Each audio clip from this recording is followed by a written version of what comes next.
Okey, Assalamualaikum dan selamat sejahtera. RBT tingkatan 2 hari ini cikgu sambung tajuk 2.5.4 iaitu melakar reka bentuk sistem aquaponik bermaklumat. Okey, kamu boleh rujuk buku teks muka surat 126 dan cikgu juga akan menerangkan tentang analisis lakaran reka bentuk yang kamu dah buat, kamu yang dah kamu pilih ya pada muka surat 129. Okey. Kamu boleh rujuk buku teks muka surat 126. Di sini dia dah bagi kat kamu contoh reka bentuk sistem aquaponik yang kita boleh buat lakaran lah. Ada 4 kat sini. Maksudnya sebenarnya ada 3 tapi dia buat raf yang bertingkat dekat 4 tu lah.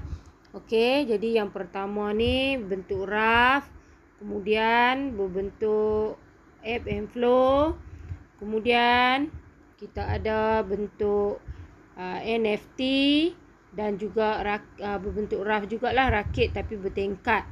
Okey, jadi kamu dah tahu dah cara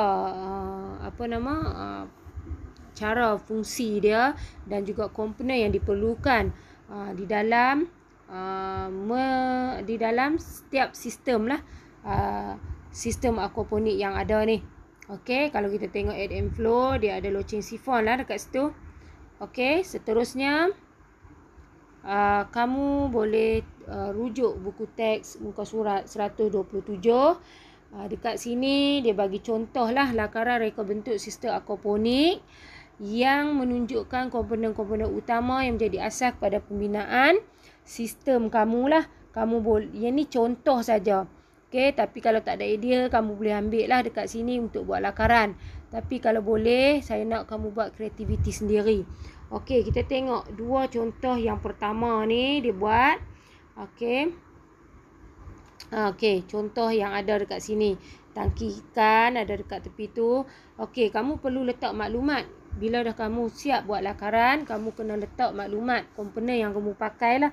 Apa yang ada, tanaman, tangki air ke, tangki ikan, pam air, sistem pengairan, kemudian media tanaman apa yang kamu pakai. Okey, sama juga dekat sebelah tu kalau kamu tengok. Okey, rupa saja berlainan tetapi komponen dia masih sama. Okey, kemudian kita tengok yang 2 lagi di dalam buku teks 127 tu. Sama juga dia pakai okor ikan, ada yang pakai tangki ikan. Okey, kamu boleh lukislah mengikut kreativiti kamu. Okey, seterusnya kalau kamu rujuk muka surat 128, dia dah nyatakan dekat sini, dia dah bagi kat kamu bahan-bahan yang asas lah yang perlu ada untuk kamu buat lakaran. Okey, kamu dikehendaki membuat lakaran reka bentuk mengikut kreativiti dan inovasi masing-masing berdasarkan komponen utama yang dibagi ni lah. Okey, lakaran perlulah dihasilkan dalam bentuk lakaran 2D atau 3D yang kamu dah belajar masa tingkatan 1. Kemudian kamu perlu lengkapkan dengan maklumat seperti komponen utama, prinsip, elemen yang kamu gunakan dalam lakaran tu.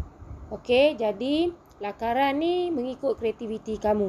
Yang perlu ada dekat sini, okey, yang pertama akuarium ikan ataupun tangki ikan. Span tu adalah media tanaman lah. Kalau kamu pakai hidroton, kamu tulis hidroton lah. Kemudian pam air. Kemudian kita ada bekas tanaman. Okey, bekas tanaman, apa-apa bekas pun boleh. Okey, kemudian batu udara, hidroton, kemudian tiup udara. Okey, jadi yang ni yang ada di yang bentuk asas. Okey, bila dah kamu dah dapat idea dan dah kamu siapkan lakaran kamu lebih kurang macam ni katakan ataupun di buku teks tadi. Okey, kemudian kamu kena buat analisis lah di muka surat 129 kalau kamu tengok. Okey, kita tengok yang pertama yang ni. Okey, kita buat analisis berdasarkan lakaran yang kamu hasilkan lah. Okey, kita tengok yang pertama elemen dahulu. Elemen apa yang kamu pakai? Kamu tengok yang pertama elemen ada 7. Elemen ni wajib kamu tulis lah. Garisan, rupa, bentuk, tekstur, saiz, warna, ruang, nilai. Okey, daripada sini kamu letakkan keterangan mengikut lakaran yang kamu dah buat. Okey, kamu tengok yang pertama garisan. Kat mana ada garisan yang kamu buat, kamu lakar pada lakaran kamu lah.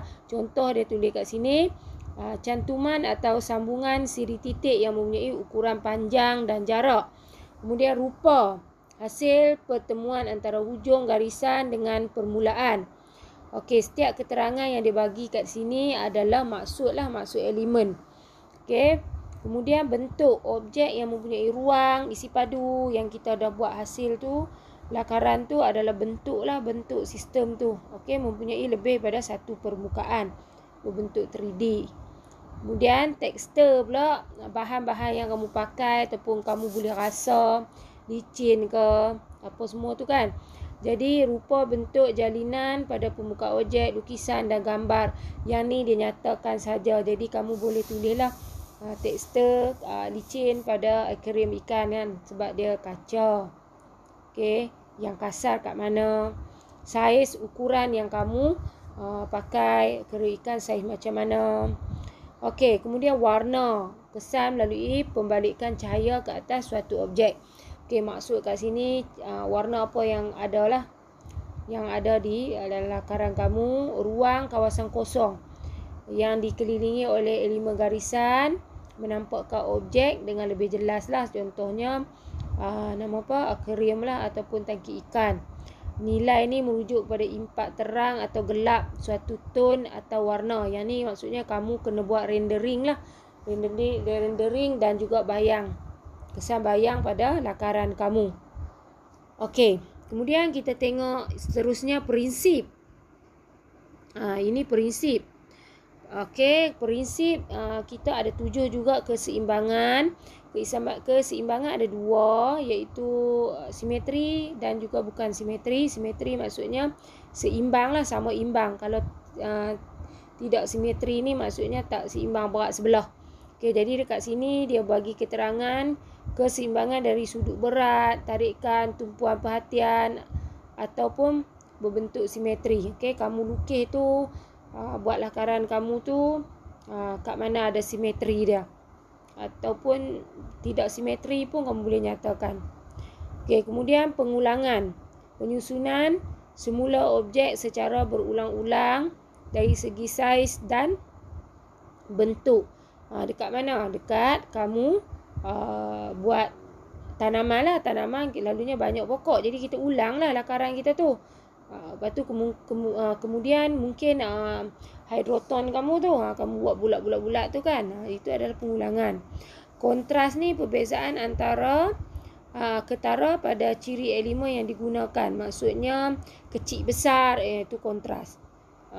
Okey. Kecil besar, tinggi rendah, itu kontras lah. Lepas tu warna, ada warna gelap, ada warna cerah, itu kontra maksudnya. Kepelbagaian maksudnya kamu menggunakan pelbagai elemen yang kamu dah gabung. Kita pakai bentuk, kita pakai rupa dekat situ. Lepas tu kita ada garisan, itu kita panggil kepelbagaian lah.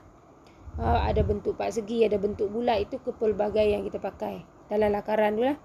Kemudian keringkasan. Keringkasan ni maksudnya lakaran yang kamu lukis tu ringkas, mudah. Maksudnya bila orang tengok orang dah faham. Ini akuarium. Ini sistem air dia apa semua kita nampak. Kalau kamu lukis terlalu kompleks, orang tak akan nampak. Kamu seorang je yang faham nanti. Itu maksud keringkasan lah. Kemudian harmoni, melihat sesuatu yang dapat memberikan keterangan dan ketenangan dan kedamaian. Bila kita tengok lakaran tu tak serabut lah. Okey, itu maksud harmoni. Kemudian pergerakan, cadangan, tindakan atau arah berdasarkan sudut pandangan mata pada hasil reka bentuk. Yang ni macam kita belajar pada tingkatan 1, kita ada arah atau arah burung. Okey, arah ulat kan, pandangan mata ulat. Jadi lalunya kita lukis pandangan mata burung lah. Okey, seterusnya penekanan, tekanan yang diletakkan di kawasan tunggal sesuatu kerja atau menyatukan tema visual. Yang ni penekanan ni maksudnya apa yang kita nak lukis tu kita tekan kat lakaran kita tu. Fokus dia apa. Okey, kemudian pembahagian. Hubung kain antara dua elemen berdasarkan kadar banding yang betul dalam ukuran seperti saiz, nombor, jumlah ataupun tahap. Okey, jadi semua benda ni akan ada di dalam lakaran kamu lah. Okey, itu saja penerangan cikgu hari ini.